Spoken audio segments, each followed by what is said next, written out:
Apa jadinya jika seorang koboi sudah menanggalkan pistolnya dan mulai bertani, menebang pohon dan menanam benih, sementara lingkungan semakin memprovokasinya untuk mengangkat senjata? Film yang dibintangi Kiefer Sutherland ini berjudul Forsaken.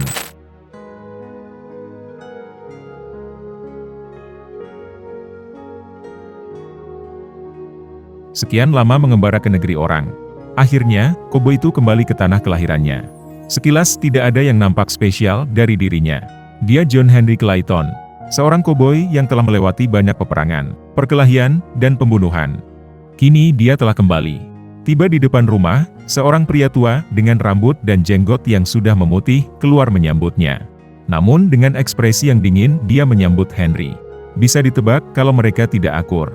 "Ibumu telah meninggal," kata Pak Tua berbalik pergi. Dia William Clayton, ayahnya Henry Clayton. Seseorang yang juga berprofesi sebagai pendeta. Tidak mendapatkan sambutan hangat dari sang ayah, Henry nampak sangat kecewa. Merasa tidak pantas karena kesalahan di masa lalu. Perlahan dia masuk ke dalam rumah. Memperhatikan seisi rumah yang tidak asing baginya. Walau telah meninggalkannya selama bertahun-tahun. Henry pergi ke makam ibunya. Satu-satunya orang yang bisa menerimanya telah pergi. Henry lalu mendatangi lahan kosong mereka. Dahulu, sebelum dia pergi, ibunya berpesan agar dia dan ayahnya mengolah tanah itu bersama-sama. Itu upaya untuk mendamaikan mereka yang tidak pernah akur. Tiba-tiba ayahnya datang pamit dengan Henry untuk pergi ke kota. Henry ingin ikut bersamanya. Orang tua itu cukup kaget mendengar Henry mau ikut. Mereka tidak pernah sedekat itu. Melewati hiruk-pikuk kota, orang-orang memandangi mereka dengan perasaan kaget. Pak Pendeta yang selama ini berjalan sendiri kini ditemani anaknya. Reputasi Henry sangat terkenal, bahkan saat dia tidak ada di situ. Ironinya, itu reputasi yang sangat tidak diinginkan seorang pendeta seperti ayahnya. Mereka lalu singgah di toko langganan ayahnya. Si pemilik toko, Mr. Parsons, menyambut hangat kedatangan Pak Pendeta. Parsons sangat kaget melihat Henry. Dia menyapa Henry dan mengajaknya bicara. Tapi Pak Pendeta menyela pembicaraan. Dia tidak suka mendengar pembicaraan mereka. Ayahnya menyuruh Henry untuk pergi mengambil pesanan di bar sebelah. Henry masuk ke dalam bar untuk mengambil pesanan ayahnya. Kehadirannya mengundang perhatian orang-orang. Frank Tillman, sang jagoan, langsung berdiri menghampirinya. Menyadari kehadiran seseorang, insting Henry langsung mengarahkannya untuk meraih pistol. Namun barang itu tidak ada lagi di pinggangnya. Dia sudah memutuskan berhenti untuk membawa pistol. Frank mendekat lalu mencoba memperkenalkan dirinya. Sayang, Henry tidak mengenalnya. Frank lalu meyakinkan kalau dia telah membunuh 4 orang. Henry menatapnya lalu mengatakan kalau itu belum cukup untuk membuat orang terkenal. Melihat suasana mulai tidak kondusif, seseorang datang menghampiri lalu berdiri di tengah-tengah mereka. Kehadirannya membuat Frank beranjak pergi. "Saya Dave Turner," ujarnya memperkenalkan diri. "Aku pernah mendengar namamu," jawab Henry. Dave menanyakan maksud kedatangannya ke kota. Henry yang sudah mendapatkan pesanannya tidak menjawab pertanyaan Dave dan melangkah pergi. Melihat itu, Dave menekankan kalau dia cuma memastikan agar tidak terjadi masalah. Henry berbalik menjawab pertanyaan Dave, "Kalau ada masalah, itu tidak datang dari saya," jawab Henry berlalu. Sepeninggal Henry, seseorang turun dari lantai 2. Dia Mr. McCurdy, si pemilik bar. Frank memberitahu kalau John Henry barusan berkunjung ke barnya. McCurdy menanyakan kedatangan Henry kepada Dave. Apakah dia akan membawa masalah? "Dia tidak membawa senjata," ujar Dave. "Itu bukan berarti dia tidak bisa membawa senjata. Jika dia berdiri di pihak ayahnya, maka itu akan menjadi masalah." Dave dan Frank adalah orang-orang yang bekerja untuk McCurdy. Frank keluar bar untuk melihat Henry dan ayahnya yang sedang mengatur belanjaan. Mengetahui lagi dipantau Frank, ayahnya memberitahu kalau mereka bekerja untuk McCurdy, yang ingin membeli setiap peternakan yang ada di sini. Jika ada yang tidak mau menjualnya, mereka akan memaksanya. "Mereka orang-orang terkutuk," ujar Pak Pendeta dengan nada geram. Besoknya, selesai ibadah, Pak Pendeta mendengarkan keluhan orang-orang soal McCurdy, yang semakin menjadi-jadi memaksa untuk melepas lahan-lahan mereka. Parsons berniat menyewa seorang jago tembak untuk melawan McCurdy dan anak buahnya. Pak Pendeta menentang rencana tersebut. Dia tidak menginginkan ada pembunuhan. Daniel, seorang petani, menyela pembicaraan. "Kalau mereka datang ke tanahku, maka mereka akan berakhir di ujung senapanku." Pendeta William menenangkan Daniel. "Sebentar lagi U.S. Marshal akan datang. Kita punya kekuatan hukum," ujar pendeta. Tidak ada hukum yang berpihak pada orang-orang miskin seperti kita. Tidak akan ada orang yang datang membantu, jawab Daniel berlalu. Sementara itu, John Henry yang lagi menjalankan rutinitas bertaninya, kedatangan seorang tamu. Mary Alice, seorang kekasih yang telah lama dia tinggalkan. Mary datang untuk memastikan apakah Henry benar-benar ada seperti apa yang dia dengar. Ternyata memang benar. Henry lalu membantunya turun dari kuda. Setelah berbasa-basi, Mary memberitahu Henry kalau dia tidak lagi sendiri. Dia sudah bersuami dan memiliki seorang anak laki-laki. Dia tidak bisa berharap kepada Henry yang pergi tanpa kabar berita, meski sangat mencintainya. Henry sedikit kecewa mendengarnya. Tetapi dia bersyukur karena Mary menikah dengan Tom Watson, lelaki yang dikenalnya baik. Besoknya, Frank dan orang-orangnya sedang menyiapkan kuda untuk mengunjungi Daniel. Namun, orang yang hendak dikunjungi malah muncul di depannya. Tidak menyia-nyiakan kesempatan, Frank langsung menghadangnya. Tanpa banyak kata dia melepaskan tinju ke wajah Daniel. Tidak punya alasan yang jelas, Frank terus menghajar Daniel yang tidak memberikan perlawanan. Henry yang datang ke kota untuk membeli keperluan bertaninya menyaksikan kejadian tersebut. Henry datang untuk menghentikan Frank. Namun, Frank malah memprovokasinya. "Bagaimana kalau aku tidak berhenti, apa yang akan kau lakukan?" ujar Frank menantang. Henry tidak bisa berbuat apa-apa. Namun, usahanya cukup berhasil. Tidak mau menjadi tontonan warga, Frank pada akhirnya pergi dan mengizinkan Henry membawa pulang Daniel. Bersama warga, Henry mengangkat Daniel yang babak belur. Malam harinya, Henry makan malam bersama ayahnya. Mereka makan dalam situasi yang sangat kaku. Ayah dan anak ini benar-benar tidak akur. Ada saja yang mereka perselisihkan.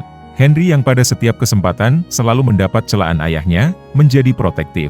Dia merasa sangat tidak nyaman dengan ayahnya. Tidak seperti biasanya, kali ini Henry meladeni ayahnya yang menceramainya tentang Tuhan. Henry menanyakan keberadaan Tuhan saat dia berada dalam peperangan. Di mana Tuhan saat orang-orang baik itu tewas? Saat orang-orang yang takut akan Tuhan itu, sekarat meminta belas kasih-Nya. Dan akhirnya, Henry menyimpulkan kalau Tuhan itu tidak ada. Ayahnya sangat marah mendengar perkataan Henry. Sebagai pendeta, tentunya dia sangat anti dengan kalimat itu. Berdiri mendekat hendak meluluhkan Henry, dia malah mendapat respon yang tidak kalah kerasnya. "Kalau ada saat di mana orang membutuhkan Tuhan, percayalah, orang-orang itu tidak ada dalam medan perang bersamaku," ujar Henry. "Banyak orang berperang tidak datang untuk niat membunuh. Tapi kau sebaliknya. Kau memang datang untuk membunuh. Tuhan tidak bertanggung jawab atas kehidupan yang kau pilih." Mendengar itu, Henry menggebrak meja. "Aku tidak pernah memilih untuk menjadi pembunuh," jawab Henry meninggalkan ayahnya. Tidak seperti biasanya, kali ini Dave ikut bersama Frank dan anak buahnya. Mereka mendatangi tanah pertanian milik Daniel. Masih dengan muka lebam, Daniel menyambut mereka dengan todongan senapan. Dave memilih pendekatan yang lebih manusiawi. Dave berusaha membujuk Daniel untuk menjual tanahnya. Banyak kata yang dia ucapkan membuat Daniel mulai menurunkan senapannya. Tidak tahu dengan arti negosiasi, Frank Tillman memberi isyarat kepada anak buahnya untuk menembak. Salah seorang dari mereka langsung saja menembak Daniel hanya karena bosan mendengar Dave terlalu lama bicara. "Dave, kau pernah membunuh orang, atau hanya menceramai orang sampai mati?" ujarnya mencibir. Dave yang dari tadi menahan rasa geram langsung menembak si bodoh itu tepat di jantungnya. Frank Tillman hanya bisa diam melihat anak buahnya tewas di ujung pistol Dave Turner. Karena kejadian itu, Mick Curdy memanggil Dave Turner. Dibanding cara Dave, Mick Curdy lebih suka cara yang dilakukan Frank, di mana orang-orang ketakutan dan menjual tanah mereka lalu pergi dari tempat itu. Bahkan dia menginginkan pendekatan yang lebih agresif lagi. Sebaliknya, Dave menyesalkan terbunuhnya Daniel. Dia tidak mau menjadi bagian dari pembunuhan. Pengakuan Dave membuat Mick Curdy kesal. "Saya membawamu bukan untuk merayu mereka." Mick Curdy menegaskan kalau masalah peternakan akan diurus oleh Frank. Dia punya temperamen yang dibutuhkan. Mendengar itu, Dave mempertanyakan posisinya. Menurut Mick Curdy, hanya masalah waktu John Henry akan mengangkat senjata, "Kau akan menghadapi Henry," ujar Mick Curdy. Sementara di dalam bar, salah seorang anak buah Frank dengan bersemangat menyampaikan kabar kalau besok mereka akan ke peternakan Chadwick. Mendengar berita itu, semua pengunjung bar menatap ke arahnya. Orang-orang paham apa artinya kalau gerombolan Frank datang berkunjung. Frank benar-benar marah atas kebodohan anak buahnya itu. Rencana yang dirahasiakan akhirnya diketahui orang. Tetapi, karena rencana sudah ditetapkan, Frank dan anak buahnya tetap mendatangi peternakan milik Chadwick. Di luar dugaan mereka, teman-teman Chadwick menembaki Frank dan anak buahnya dari segala arah. Frank tidak menyangka kalau ternyata kedatangan mereka sudah dinantikan. Mereka kalang kabut menghadapi serangan tak terduga itu. Beberapa dari mereka tertembak dan salah satunya tewas menggenaskan. Tidak mau mati konyol, Frank dan anak buahnya memilih meninggalkan pertempuran. Gerombolan berandalan itu lari terbirit-birit menyelamatkan diri. Sampai di bar yang menjadi base camp mereka, sambil memegang luka, Frank bertanya kepada yang lain. Kenapa Chadwick begitu siap dengan senjata menyambut mereka? Anak buahnya memberitahu kalau semalam Chadwick pergi memanggil kerabatnya. Chadwick telah mendapatkan informasi kalau Frank dan gerombolannya akan datang. Informasi yang telah dibocorkan oleh salah satu anak buahnya. Tanpa pikir panjang, Frank langsung menembak anak itu. Di tempat lain, Henry kedatangan tamu. Mary datang berkunjung ke rumahnya. Melihat Henry yang sudah fokus mengolah tanah pertanian, dia menanyakan apakah Henry kembali untuk menetap atau akan pergi lagi. Henry tidak bisa memastikan karena mengingat hubungan dengan ayahnya semakin memburuk. Mereka lalu mengobrol soal masa lalu, menyangkut hubungan mereka di masa itu. Nampak sangat emosional, tenggelam dalam cerita. Mereka tidak sadar kalau Tom, suami Mary, lagi memantau dari jauh. Sejak kedatangan Henry, Tom merasa tidak nyaman. Dia tahu kalau Mary dan Henry masih saling mencintai. Dia menikahi Mary hanya karena Henry pergi lama tanpa kabar. Dan kini, Henry telah kembali. Tom menghadapi situasi yang sangat sulit. Sementara itu, McCurdy memanggil Frank untuk menjelaskan kekacauan yang telah dia buat. Namun, Frank yang ditanya hanya memberikan jawaban sederhana. Kalau semuanya baik-baik saja. Jawaban yang sulit dicerna McCurdy. 2 orang anak buahmu tewas. 1 di tanganmu sendiri, sementara Chadwick masih di tanahnya. Bagaimana kau bisa bilang kalau itu baik-baik saja? Ujar McCurdy. Itu seperti isyarat keras agar Frank bertindak lebih beringas lagi untuk mengusir Chadwick. Di pagi hari, tanpa ditemani siapapun, Frank pergi ke peternakan Chadwick. Dari jarak yang cukup jauh, dia mengintai Chadwick yang keluar rumah tanpa rasa curiga sedikit pun kalau di pagi hari seperti itu ada orang mengintainya. Frank melepaskan tembakan yang tepat mengenai pahanya. Berhasil melumpuhkan Chadwick. Tanpa ampun, Frank melepaskan tembakan susulan yang mengenai jantungnya. Chadwick tewas di ujung senapan Frank. Tidak ada pilihan bagi sang istri, selain menjual murah tanahnya dan pergi dari kota itu. Dengan berlinang air mata, dia berharap akan ada seseorang yang berani melawan McCurdy. Jika itu terjadi, aku akan datang untuk meludahi kuburanmu. Ujarnya penuh amarah. Sementara itu, Henry dan ayahnya yang sedang berbelanja di toko Mr. Parsons, terganggu oleh kehadiran Frank dan anak buahnya. Dia datang untuk mencari masalah dengan Henry. Tanpa rasa hormat, Frank memotong antrian lalu meminta sebotol minuman. Meminumnya sedikit, lalu dengan sengaja menumpahkan minuman itu ke lantai. Frank minta kain pel, lalu melemparkannya ke Henry. Dengan angkuhnya, Frank menyuruh Henry untuk membersihkannya. Henry yang bertekad ingin merubah hidupnya itu, terpaksa melakukannya. Membersihkan lantai, bahkan sampai ke ujung sepatu Frank yang disertai tawa ejekan. Berpikir sudah selesai, Henry pamit pergi. Namun, dia dihadang dan langsung dipukuli.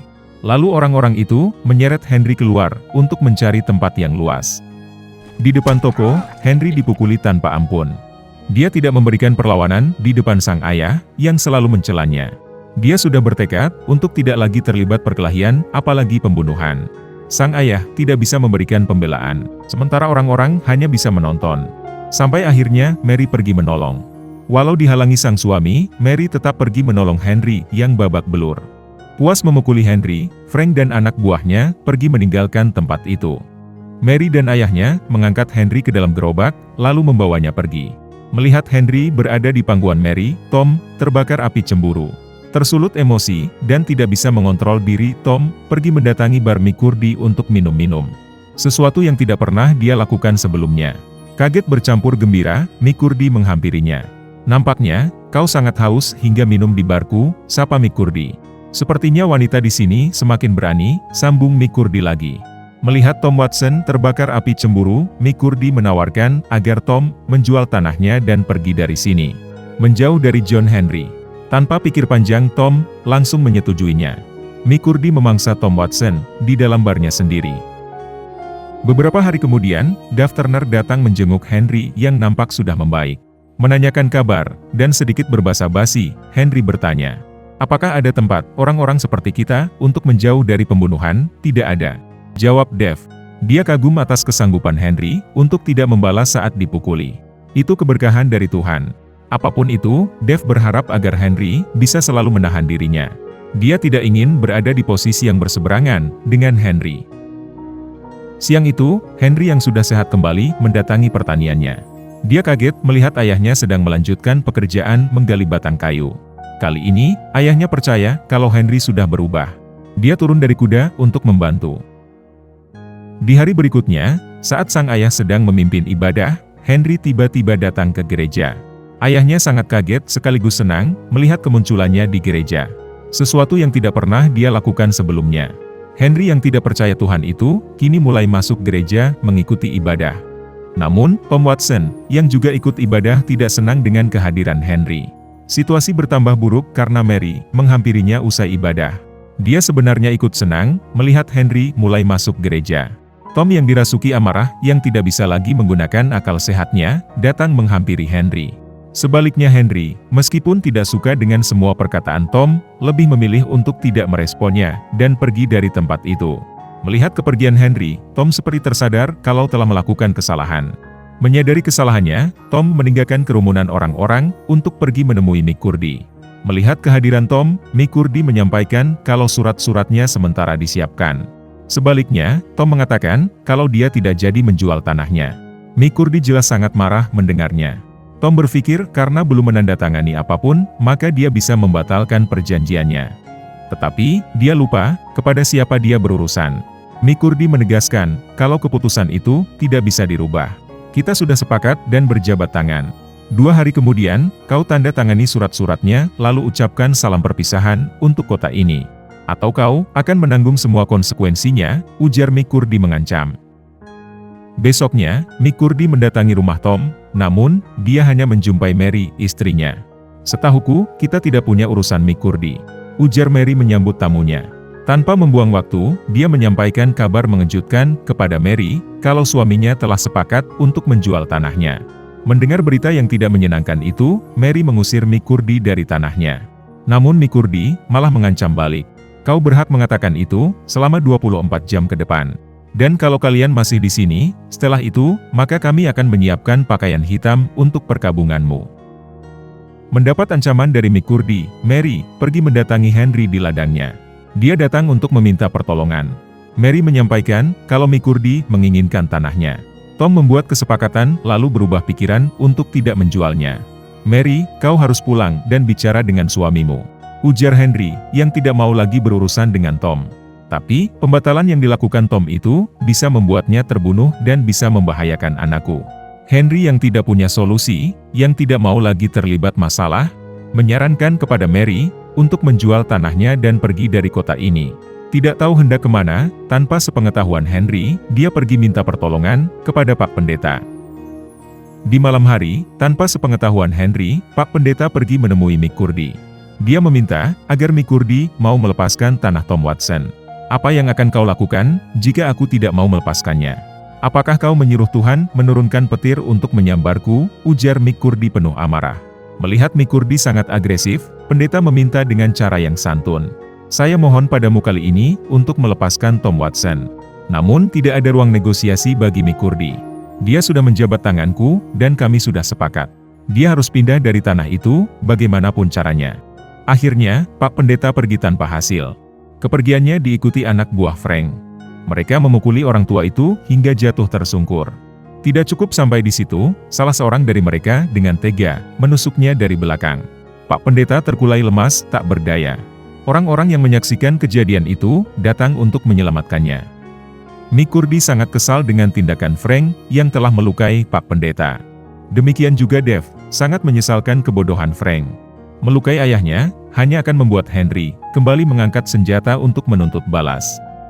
Henry yang mendengar kabar tentang ayahnya datang untuk mencari tahu apa yang sebenarnya terjadi. Dia masuk ke dalam klinik dan mendapati ayahnya yang tidak sadarkan diri. Sang dokter lagi membersihkan luka tusuk di punggung ayahnya yang mengeluarkan banyak darah. Sampai larut malam, dokter baru selesai memberikan pengobatan. Dia menjelaskan kalau ayahnya mengeluarkan banyak darah dan belum sadarkan diri. Henry meminta agar diizinkan duduk di samping ayahnya.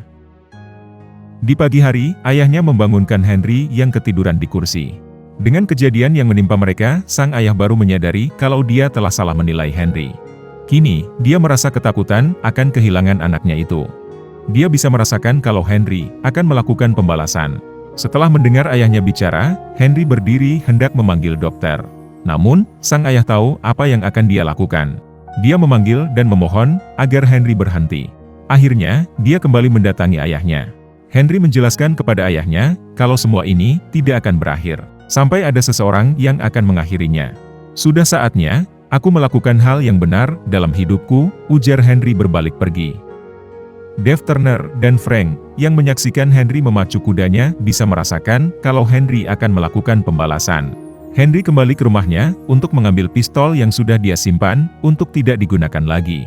Tapi hari ini, pistol itu akan kembali menelan korban. Untuk menambah damage serangan, Henry mendatangi toko Mr. Parson. Dia datang meminjam pistol lemat, pistol besar, dengan 9 tembakan. Sementara dari dalam bar, Tom Watson membawa sepucuk surat hasil penjualan tanahnya. Bersama istri dan anaknya, dia akan pergi meninggalkan kota itu. Setelah mendapatkan tambahan pistol, Henry melangkah menuju bar, tempat di mana Frank dan teman-temannya menghabiskan waktu. Orang-orang sudah bisa menebak kalau Henry akan melakukan pembalasan. Sebagian dari mereka sangat mengenal siapa Henry sebenarnya. Seorang koboi yang sudah terlibat banyak perang dan pembunuhan. Saya tebak kau pasti Little Ned. Yang ditanya malah berdiri menantang. Dialah yang memukuli dan menusuk ayahnya.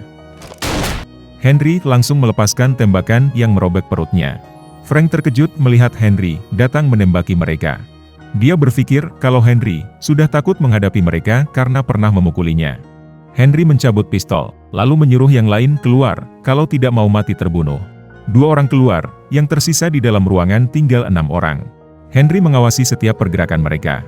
Melihat ada yang mencabut pistol, Henry melepaskan tembakan susulan. Tembak-menembak terjadi, 3 anak buah Frank tewas tertembak. Mendapat berondongan tembakan, Henry melompat masuk ke dalam meja bar. Mereka terus menembaki Henry dengan membabi buta. Kini, yang tersisa tinggal 3 orang. Salah seorang maju mendekati meja bar. Berdiri hendak menembak Henry, dia malah kena tembakan yang memutuskan jarinya. Henry menghabisinya melalui lubang kecil bekas tembakan mereka. Melihat satu persatu anak buahnya tewas, membuat Frank menembak membabi buta. Dari celah sempit di ujung meja, Henry menewaskan 1 orang lagi anak buahnya. Setelah menembaki semua anak buahnya, Henry keluar di ujung meja untuk menghadapi Frank. Sebaliknya, Frank yang kini tinggal seorang diri, semakin panik melihat Henry sudah berdiri di hadapannya. Frank menembak sambil berlari menghindar. Sejenak tidak terdengar suara tembakan.